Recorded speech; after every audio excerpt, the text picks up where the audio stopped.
따끔따끔 아프기도 하고요. 간질간질하기도 하고 어느 환자는 그렇게 얘기해요. 벌레가 기어가는 듯한 기분 나쁜 통증이 있다. 그게 이제 주로 낮보다는 밤에 그렇고요. 안녕하세요. 삼성 브레인 신경과 이영구입니다. 오늘은 하지 불안 증후군에 대해서 알아보도록 하겠습니다. 하지 불안 증후군은 다리에 심한 우리가 움직이고 싶은 그런 충동을 특징으로 하는 만성 신경계 질환을 얘기하는 거고요. 생각보다 이제 3%에서 5% 전 세계 인구에서 꽤 많은 비율을 차지하고 있는 질환이고 대부분은 고령의 여성들한테 많이 있습니다. 하지 불안 증후군 증상에는 우선 대부분은 양쪽 다리, 특히 하지, 허벅지, 종아리 쪽에 그 부위에 많이 나타나게 되고 따끔따끔 아프기도 하고요. 간질간질하기도 하고 어느 환자는 그렇게 얘기해요.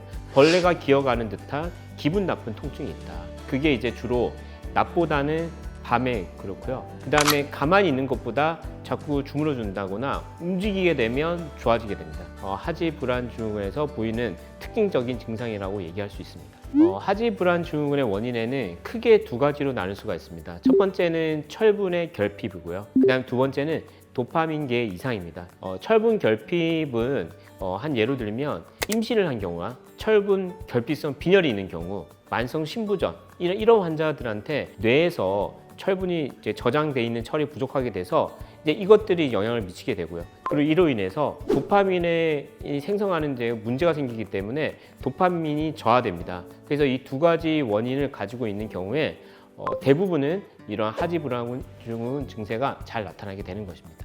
하지 불안 증후군은 특별한 검사를 통해서 한다기보다는 기본적으로 4가지 진단 기준에 만족해야지 우리가 진단을 할 수가 있습니다. 임상 증상을 가지고 진단하게 되는데 첫 번째는 양쪽 다리에 이상한 감각을 느끼는 거예요. 예를 들면 따끔따끔 한다거나 간지럽다거나 벌레가 기어가는 듯한 이상 증상이 다리 쪽에 있을 때 첫 번째고요. 두 번째는 이 증상이 주로 낮보다는 밤에 심하다. 세 번째는 가만히 있으면 증상이 심해지고 움직이게 되면 괜찮아지는 경우에 우리가 이 기준에 해당이 되면 하지 불안 증후군 증상으로 어느 정도 이제 추정을 할 수가 있고요. 그리고 마지막으로는 이 증상을 우리가 비슷한 여러 가지 그런 질환들이 있어요. 그 질환들을 감별하기 위한 신경 및 근전도 검사, 그 다음에 허리 엑스레이라든지 말초, 특히 하지 쪽으로 내려가는 혈관 초음파 검사를 해서 이 질환과 비슷한 그런 질환들을 감별하는 것이 반드시 필요합니다.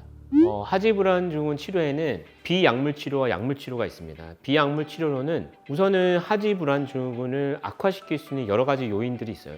그것들 피하는 것이 우선인데 그 요인에는 예를 들면 카페인이라든지 알코올, 그 다음에 니코틴, 담배 성분이라든지 이런 것들이 있게 되면 결국은 하지 불안 증세를 악화시키게 되고 또한 자기 전에 약간 따뜻한 물로 다리 쪽에 조욕하는 것도 굉장히 도움이 되고 마사지도 굉장히 도움이 됩니다. 그게 이제 비약물 치료라고 하면 약물 치료로는 우선은 몸 안에 철분이 얼만큼 들어있는지 확인을 해야 돼요. 그래서 혈액 검사를 통해 가지고 철분 수치가 기본적으로 정상 수치에 미달이 된다 하면 그거는 먹는 약, 경구용 또는 주사제로 철분을 우선 채워줘야 됩니다.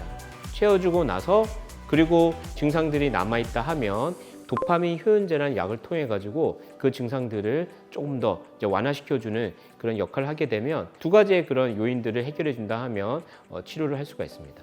오늘은 하지 불안 증후군에 대해서 얘기를 해드렸습니다. 하지 불안 증후군은 눈에 보이는 증상이 아니라 눈에 보이지 않고 다리 쪽에 느껴지는 감각 증상이다 보니까 굉장히 병도 좀 어렵기도 하고 친숙하지 못하기도 하고 하기는 하지만 실제로 이런 분들이 굉장히 많아요. 여러 가지 다른 질환을 오인해서 다른 치료를 하다가 한참 있다가 오는 경우가 굉장히 많아요. 다리 쪽에 좀 불편한 증상들이 밤에 나타난다거나 여러 가지 검사를 해봤는데 큰 문제가 없다. 그러면 하지 불안 증후군을 의심을 해야 되고요. 이게 있다 하면 반드시 이제 오셔서 정확한 진찰과 치료를 받아서 치료를 하는 것이 좋겠습니다.